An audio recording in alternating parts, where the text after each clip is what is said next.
오늘 우리에게 주시는 하나님의 말씀 마태복음 3장 1절부터 10절까지의 말씀입니다. 그 무렵에 세례자 요한이 나타나서 유대 광야에서 선포하여 말하기를 회개하여라 하늘나라가 가까이 왔다 하였다. 이 사람을 두고 예언자 이사야는 이렇게 말하였다. 광야에서 외치는 이의 소리가 있다. 너희는 주님의 길을 예비하고 그의 길을 곧게 하여라. 요한은 낙타 털옷을 입고 허리에는 가죽띠를 띠었다. 그의 식물은 메뚜기와 들꿀이었다. 그때 예루살렘과 온 유대와 요단강 부근 사람들이 다 요한에게로 나가서 자기들의 죄를 자백하며 요단강에서 그에게 세례를 받았다. 요한은 많은 바리새파 사람과 사두개파 사람들이 세례를 받으러 오는 것을 보고 그들에게 말하였다. 독사의 자식들아, 누가 너희에게 닥쳐올 징벌을 피하라고 일러주더냐. 회개에 알맞은 열매를 맺어라. 그리고 너희는 속으로 주제넘게 아브라함이 우리 조상이다 하고 말할 생각을 하지 말아라. 내가 너희에게 말한다. 하나님께서는 이 돌들로도 아브라함의 자손을 만드실 수 있다. 도끼를 이미 나무 뿌리에 갖다 놓았으니 좋은 열매를 맺지 않는 나무는 다 찍어서 불 속에 던지실 것이다. 아멘. 자, 어제 말씀에 이어서 마태복음 3장 말씀을 함께 묵상하며 은혜를 나누길 원합니다. 역사를 바라보는 관점은 다양합니다. 역사는 반복된다고 말하는 사람도 있고 인류는 점점 진보한다고 말하는 사람도 있습니다. 또 어떤 이들은 진보하다가 결국 역사는 쇠퇴한다고 말하기도 합니다. 유대인들 역시 나름의 역사관을 가지고 있었는데요. 그들은 이렇게 생각합니다. 율법을 잘 지키면 형통하고 율법을 지키지 못하면 심판이 온다. 역사의 흥망성쇠가 다 여기에 달려있다고 본 것이죠. 우리는 구약 성경 마지막 장에서 마태복음 첫 장으로 넘어가는 게 종이 한 장 차이지만 유대인들에게는 너무 길고 긴 흑암의 시간이 있었습니다. 이 기간을 가리켜서 중간사라고 하는데요. 보통 400년, 길게는 500년까지도 봅니다. 이 기간 동안 여러 제국이 흥망했고 헬라가 일어나고 로마가 지배를 했습니다. 자, 이런 과정 속에서 유대인들 안에 질문이 생겨나는데요. 왜 우리의 고난은 끝나지 않는 것인가? 하나님은 회복을 약속하셨는데 도대체 그때는 언제 오는 것인가? 결국 그들이 내린 결론은 이것이었습니다. 우리가 율법을 잘 지키지 못해서 그렇다. 결국 돌파구를 자기 자신 안에서 찾는데 더 잘 살아보자. 율법을 더 철저히 지키자. 자, 이 과정 속에서 바리새인들이 또 일어난 겁니다. 그들은 그래서 부지런히 율법을 공부했고 가르쳤고 힘써 율법을 지키는 방식으로 하나님의 회복을 기대한 겁니다. 반면 어떤 사람들은 기다림에 지쳐서 로마의 권력과 손을 잡고 현실적인 그 권력의 자리로 나아가기도 했죠. 여러분, 신앙은 해석입니다. 특히 고난 앞에서 그렇습니다. 고난이 찾아올 때 여러분은 그 상황을 어떻게 해석을 하십니까? 내가 잘 못 살아서 그래. 내가 더 잘하면 해결될 거야. 하나님이 문을 열어주실 거야. 회복의 열쇠가 이렇게 나에게 있다고 생각하고 있지는 않으십니까? 혹은 이 상황을 벗어나기 위해 하나님이 아닌 다른 길을 찾고 계시지는 않습니까? 오늘 본문은 고난 중에 있는 사람들에게 하나님의 구원의 길이 무엇인지 분명하게 보여주고 있습니다. 두 가지로 살펴보고 싶은데요. 첫 번째 길은 광야입니다. 1절 말씀에 그 무렵에 세례자 요한이 나타나서 유대의 광야에서 선포하여 말하기를 회개하여라 하늘나라가 가까이 왔다 하였다. 3절에도 이사야의 말씀이 인용됩니다. 광야에서 외치는 이의 소리가 있다. 너희는 주님의 길을 예비하고 그의 길을 곧게 하여라. 구원의 소리가 어디서 들려오죠? 광야입니다. 광야는 어떤 곳입니까? 눈에 잘 띄지 않는 곳입니다. 저 미국 서부에 가면 많은 관광객이 지나는 코스가 있습니다. 라스베가스를 지나서 그랜드 캐년까지 가는 루트인데 그 사이 내내 광야, 빈들이 펼쳐져 있죠.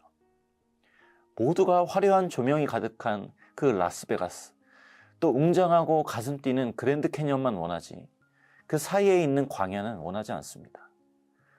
오래 머물고 싶지 않은 곳, 하루라도 한시라도 빨리 지나가고 싶은 곳, 그곳이 광야입니다. 이 본문 당시에도 성전이 있었습니다. 로마에서 성전 인테리어도 화려하게 해가지고 화려하고 웅장한 그런 성전이 있었습니다. 수많은 사람들이 그 성전에 나와 온갖 종교적인 의식을 행했지만 거기에는 하나님의 소리가 없었죠. 하나님은 광야에서 말씀하셨습니다. 오늘 우리는 소음이 많은 시대를 살고 있습니다. 소음 속에 있을 때 우리는 하나님의 소리를 들을 수 없습니다. 분주함 속에 파묻힐 때 우리 삶은 하나님의 음성을 듣는 기다림과 침묵의 여백이 사라집니다. 다윗은 유다 광야에서 이렇게 고백했습니다. 시편 63편 1절에 하나님, 주님은 나의 하나님이십니다. 내가 주님을 애타게 찾습니다. 물기 없는 땅, 메마르고 황폐한 땅에서 내 영혼이 주님을 찾아 목이 마르고 이 몸도 주님을 애타게 그리워합니다. 이 구절을 읽으면서 제 삶을 먼저 돌아보게 됐습니다. 나는 언제 주님을 애타게 그리워했는가? 주님을 애타게 그리워했던 그 과거를 그리워하고 있지는 않은가? 다윗은 또 시편 62편 1절에 이렇게 고백했죠. 내 영혼이 잠잠히 하나님만을 기다림은 나의 구원이 그에게서만 나오기 때문이다. 여러분, 구원의 역사 속에서 하나님은 늘 광야를 사용하셨습니다. 이스라엘 백성도 다윗도 주님의 길을 예비하는 이 중요한 때에도 그렇습니다. 주님은 광야 속에서 말씀하시고 광야 속에서 그의 삶을 회복시키시고 인도하셨어요.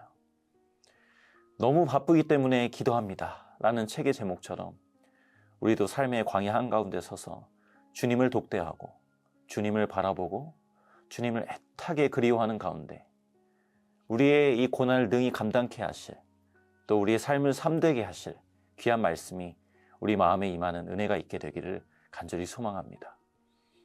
자, 구원의 길 두 번째는 회개입니다. 그렇게 들려온 기다리던 하나님의 소리는 심플했죠.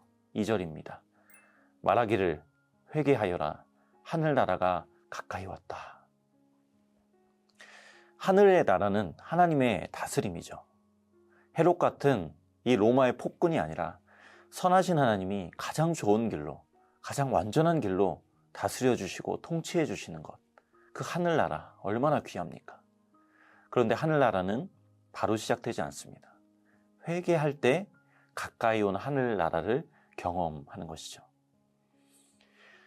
회개 없는 만남은 없습니다. 아버지 집을 떠난 탕자를 생각해 보시죠. 무조건적이고 풍성한 그 아버지의 사랑을 받았지만 그 아버지와의 재회는 회개한 뒤에 이루어졌습니다. 회개는 후회가 아닙니다. 돌아가는 것입니다. 회복의 길은 분명합니다. 생명이신 주님께로 돌아가는 것입니다. 당시 광야에서 외쳐진 하늘의 음성을 듣고 세례 요한 주변으로 수많은 사람이 몰려들었습니다. 그런데 주님께로 몰려든 것은 아니었죠. 내 이 목마름을 채워줄, 내 기다림을, 이 갈망을, 이 고난을 다 해결해줄 무언가를 기대함으로 나온 것뿐입니다. 세례 요한은 사방에서 몰려든 무리를 향하여 이렇게 말했죠. 8절에 회개에 합당한 열매를 맺어라. 회개는 열매를 동반합니다. 회개를 생각해 볼 때 울음을 동반할 수는 있습니다. 그러나 울음 자체가 회개는 아닙니다. 과정 속에 반성은 있을 수 있습니다. 그런데 반성이 삶을 달라지게 하지는 않습니다. 물에 떠돌아다니는 토막에는 아무런 일이 일어나지 않습니다. 그런데 생명이 공급되고 있는 그 가지와 그 모든 나무에는 열매가 맺혀지죠. 만약 중독 속에 있는 내가 더 이상 죄악에 손대지 않는 것은 그건 반성입니다. 과정 속에서 일어날 수 있는 일입니다. 근데 진정한 회개는 생명이신 주님의 손을 잡는 것입니다. 그때 생명의 역사, 열매가 맺혀지기 시작합니다. 이 생명의 역사를 위해 주님이 이 갈급한 무리들, 이 세례 요한 가운데, 이 현장 가운데 걸어오고 계셨죠. 내 삶의 주도권을 내려놓고 죽음 같은 삶에 친히 찾아오시는 이 생명의 주님의 손을 붙잡을 때 그것이 회개이고 우리 삶에는 놀라운 회복과 하나님 나라의 놀라운 다스림이 있을 것을 믿습니다. 사랑하는 성도 여러분, 지금 고난 가운데 계십니까? 회복의 길은 여전히 주님께만 있습니다. 내 삶의 광야에서 잠잠히 주님만을 바라보며 주님의 음성을 듣는 그 은혜가 있기를 바랍니다. 그 길에서 생명의 역사가 우리 삶 가운데 계속해서 풍성하게 일어나시기를 간절히 소원합니다. 함께 기도하겠습니다. 하나님 아버지 감사합니다. 오늘 말씀 속에 있는 그 탄식이 우리의 탄식이기도 합니다. 이 고난의 때가 언제까지인가? 내가 조금 더 잘 살면 이 고난이 해결될까? 여러 가지 인생의 고민 속에서 오늘 우리에게 구원의 길을 알려주셔서 감사합니다. 하나님, 소음이 가득한 이곳에서 더욱더 열심히 사는 것이 아니라 하나님께서 인도하신 광야에서 주님을 바라보면서 주님께서 우리에게 들려주시는 귀한 생명의 말씀을 공급받는, 거기서 하늘의 음성을 받아 이 세상을 담대히 하늘의 삶으로 살아가는 저희들 될 수 있기를 간절히 소망합니다. 하나님, 또한 우리가 회개함으로 생명이신 주님과 손을 잡고 주님과 잇대어 살아가는 방식으로 이 하늘나라를 경험하길 소망합니다. 하나님, 우리 삶 가운데 이미 주님께서 찾아오셨고 그 주님이 내 안에, 내가 주님 안에 거할 때 사람이 많은 열매를 맺는다고 말씀하셨사오니 우리 삶 가운데 주님의 생명의 역사가 늘 풍성한, 그래서 우리에게 찾아오는 고난도 넉넉하게 감당하는 하나님 우리의 삶이 될 수 있도록 은혜 베풀어 주시옵소서. 감사드리며 예수님의 이름으로 기도드립니다. 아멘.